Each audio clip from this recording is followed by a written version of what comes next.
What's good, bro? You the old guy now? That's crazy. Hey, so what are you gonna do? What are you gonna do? There's 4 rounds left. You lost every single one of them. You lost every single round. This could be a legacy ender, AJ.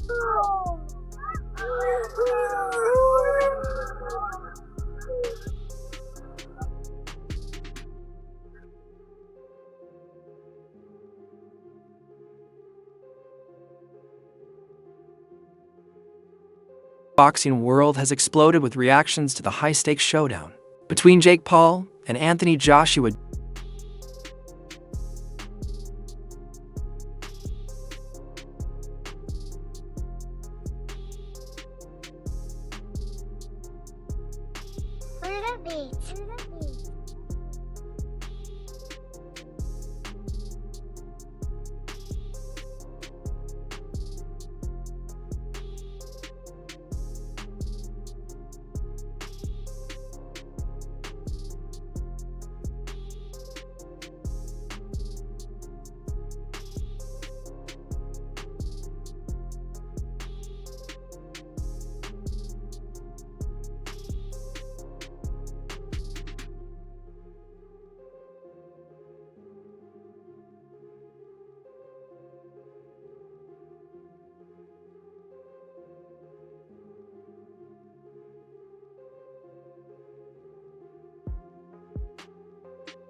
Camps emerged before the fight. 1. The rational and sizable camp trusted AJ's size, pedigree, and knockout history. The other, smaller but louder, insisted Paul wasn't just a YouTuber with a punch, but a genuine wild card, the type who could land a single clean shot and change history. Most veterans and betting markets leaned toward Joshua, yet a handful of contrarian voices placed their chips on chaos. The mix of former world champions issuing warnings, podcast hosts sounding genuinely concerned, and influencers making bold bets on an upset created a pre-fight atmosphere that felt alive, not just like a press release. Teddy Atlas, the seasoned trainer and longtime moral compass of boxing, broke down the matchup in his typical blunt style. He didn't paint Paul as a fantasy. He highlighted the very real ways Paul's unconventional style could disrupt a heavyweight, accustomed to orthodox patterns. Atlas's perspective was clear. This fight isn't as black and white as the betting boards suggest. It's a money grab. There's no doubt about that, but it's real too. We think it is anyway.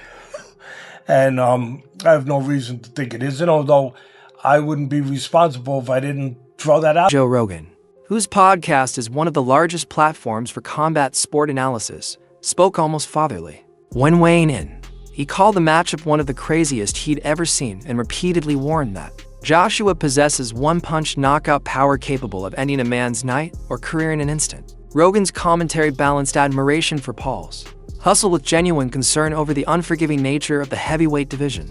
He wasn't backing Paul as a heroic pick. Rather, he was issuing a cautionary advisory.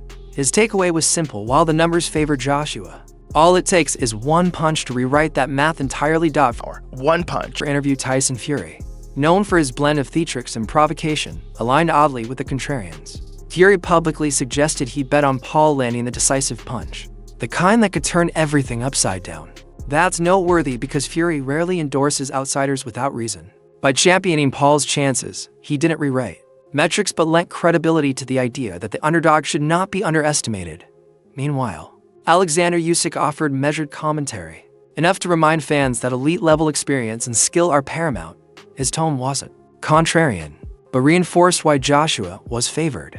Amir Khan, with his characteristic drama, framed the bout politically, claiming Joshua could effectively stop influencer boxing with a brutal knockout. For Khan, this fight wasn't merely about spectacle, it was about preserving the traditional line between elite heavyweight pedigree and social media shortcuts.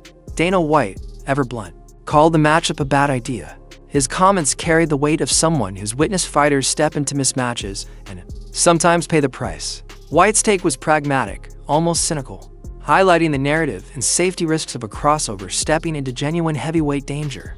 White expected Joshua's size and experience to dominate Paul. His comments weighted by first-hand observation of risky mismatches. David Haye, however, offered a counterpoint. Haye suggested an upset was possible, even historic, highlighting Paul's restraint and unpredictability in previous fights. Haye's endorsement added genuine tactical curiosity to the underdog argument, positioning him with the hopeful contrarians. Michael Bisping, a voice of common-sense skepticism, warned that Paul could emerge physically or mentally broken.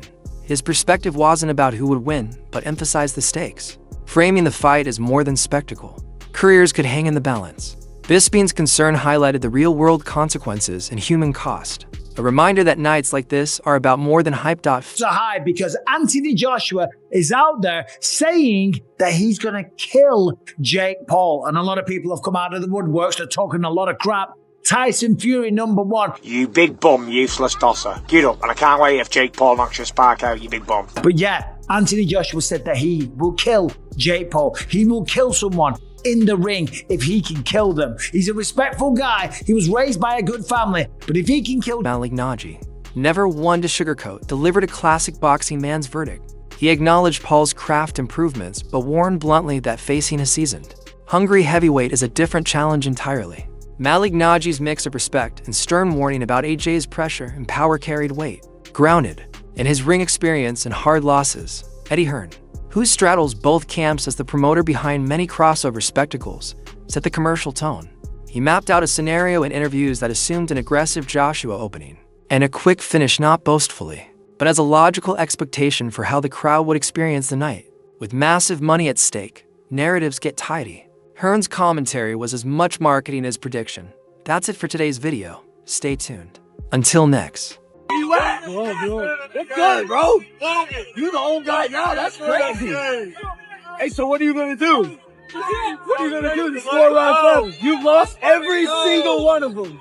You lost every single round. This could be a legacy ending, AJ.